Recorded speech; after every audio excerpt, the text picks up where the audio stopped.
Welcome to my YouTube channel Bakkiya Alagesan வணக்கம். இன்றைக்கி Sunday என்ன சமையல் அப்படின்னு சொல்லி பார்க்கலாங்களா. ஃபஸ்ட்டு கொத்தவரங்காய் இருந்துச்சு, அதை வத்தல் போட்டு வச்சிடலாம் அப்படின்னு சொல்லிட்டு க்ளீன் பண்ணிகிட்ருக்கேங்க. க்ளீன் பண்ணி முடித்ததுக்கப்புறம் எப்படி போடுறது அப்படின்னு சொல்லி பார்க்கலாம். ஒரு பாத்திரத்தில் கொஞ்சம் போல் தண்ணி வச்சுட்டு தேவையான அளவு உப்பை போட்டுட்டு க்ளீன் பண்ணி வச்சுருக்க கொத்தவரங்காயை போட்டு வேக வச்சு எடுத்துக்கலாங்க. ஒரு 2 to 3 minutes மட்டும். அது கலர் சேஞ்ச் ஆகிடுச்சு அப்படின்னா அது வெந்துருச்சுன்னு அர்த்தம். மெனு பருப்பு உருண்டை குழம்புங்க. அதுக்கு என்னென்ன ஊற போடுறதுன்னு பார்த்துக்கலாம். கடலைப்பருப்பு 1 கப்பு, துவரம் பருப்பு 1 கப்பு ஈக்குவல் ரேஷியோவில் எடுத்து ஊற வச்சுக்கலாம். கொஞ்சம் போல் புளியும் ஊற வச்சுக்கலாம். அது ஒரு பக்கம் ஊறட்டும். இன்னொரு பக்கம் ஒரு வாழைக்காயை எடுத்து மேலே இருக்க தோலை சீவி எடுத்துட்டு அதை ரவுண்டாக கொஞ்சம் கெட்டியாக வெட்டி வச்சுக்கோங்க. Round shape.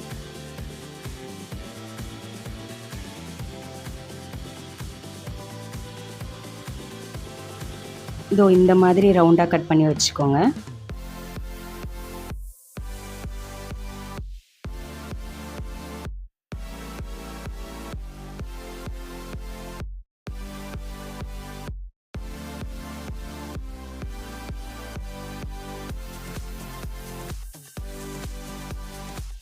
இன்னொரு பக்கம் அந்த வேக வச்ச கொத்தவரங்காயை ஒரு கிளறி விட்டு மூடி வச்சுருங்க.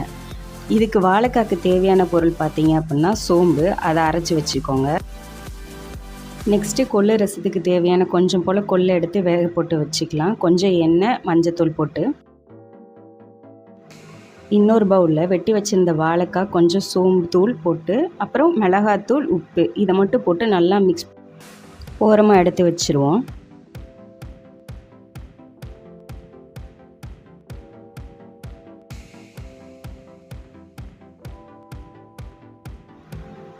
ஒரு பேன் வச்சுட்டு அதில் கொஞ்சம் எண்ணெய், கடுகு, கருவேப்பிலை போட்டு தாளிச்சிட்டு இந்த மிக்ஸ் பண்ணி வச்சுருக்க வாழைக்காவை போட்டு வதக்கிக்கலாம்.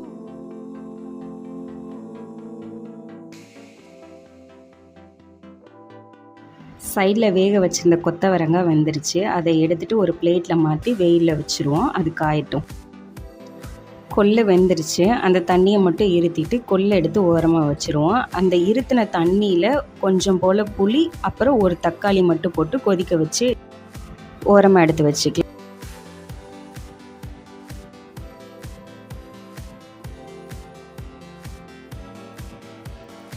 ஊற வச்சுருந்த பருப்பை ஒரு மிக்சர் கிரைண்டரில் மாற்றிட்டு அதில் கொஞ்சம் போல் சோம்பு போட்டு நல்லா அரைச்சி எடுத்துக்கலாம். ஓரளவுக்கு கொரப்பாக.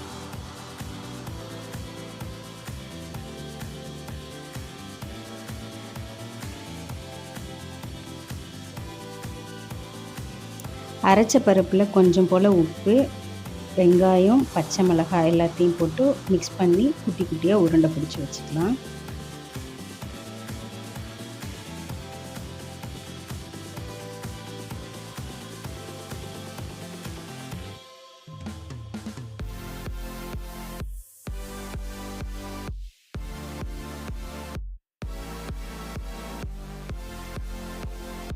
இந்த மாதிரி நம்மளுக்கு வேணுன்ற சைஸில் கொஞ்சம் சின்னதாக உருண்டை பிடிச்சி வச்சுப்போம்.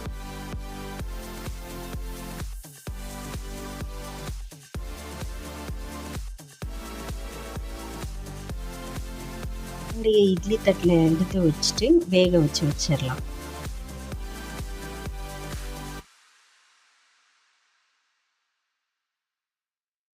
அடுத்து கொள்ளு ரசத்துக்கு 1 ஸ்பூன் மிளகு, 1 ஸ்பூன் சீரகம் போட்டு அரைச்சி எடுத்துட்டு அதுக்கப்புறமா வேக வச்சுருக்க கொள்ளையும் போட்டு கொஞ்சம் கொரப்பாக அரைச்சிக்கலாம்.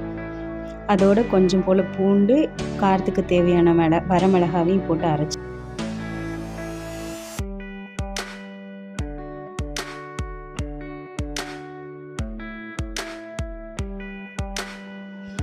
தாளிப்புக்கு எண்ணெய் ஊற்றி கடுகு போட்டு அரைச்சி வச்சுருக்க விழுதையும் போட்டு மிக்ஸ் பண்ணி நல்லா வதக்கிக்கலாம்.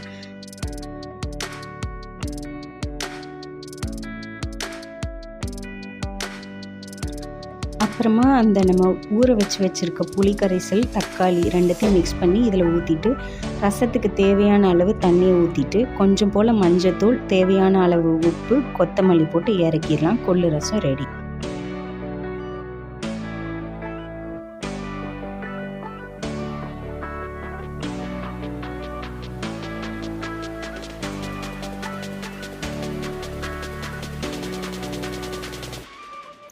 அடுத்து வெண்டைக்காய் வறுவலுக்கு வெண்டைக்காய் குட்டி குட்டியாக கட் பண்ணி வச்சுக்கலாம்.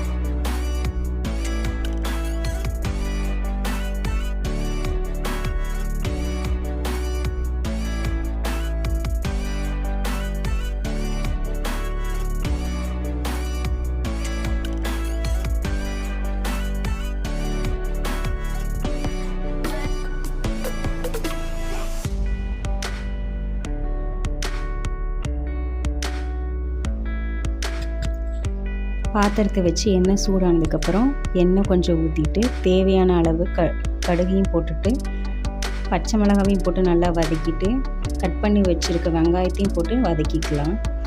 வெங்காயம் வேகிறதுக்கு தேவையான அளவு கொஞ்சம் போல் உப்பையும் போட்டு அதையும் நல்லா வதக்கிக்கலாம்.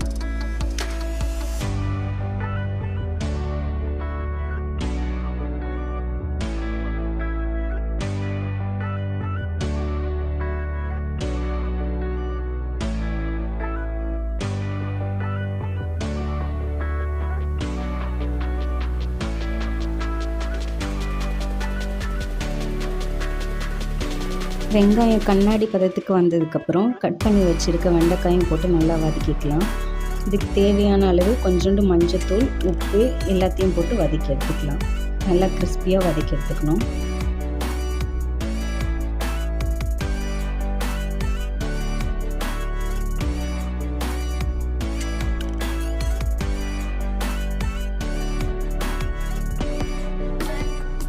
அடுத்து உருண்டை குழம்பு செய்கிறதுக்கு ஒரு பாத்திரத்தை வச்சுட்டு எண்ணெய் ஊற்றி கொஞ்சம் போல் கடுகு போட்டு கடுகு வெடித்ததுக்கப்புறம் வெங்காயம், கொஞ்சம் போல் தக்காளி, கொத்தமல்லி எல்லாத்தையும் போட்டு வதக்கி எடுத்துடுவோம்.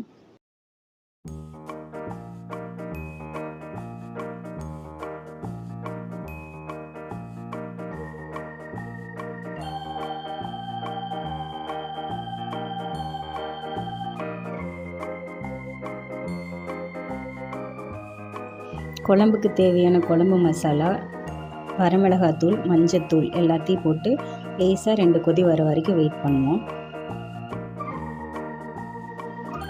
மசாலா வேகிறதுக்கு தேவையான அளவு கொஞ்சம் போல் தண்ணியை ஊற்றிக்கலாம். இந்த சமயத்தில்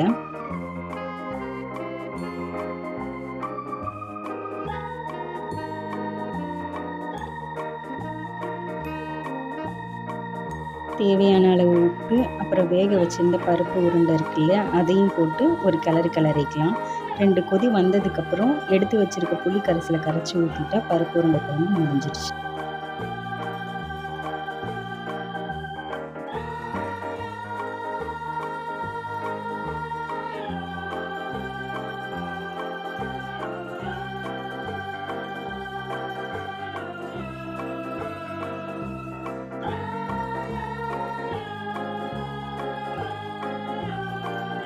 இன்றைக்கான சமையல் ரெடி.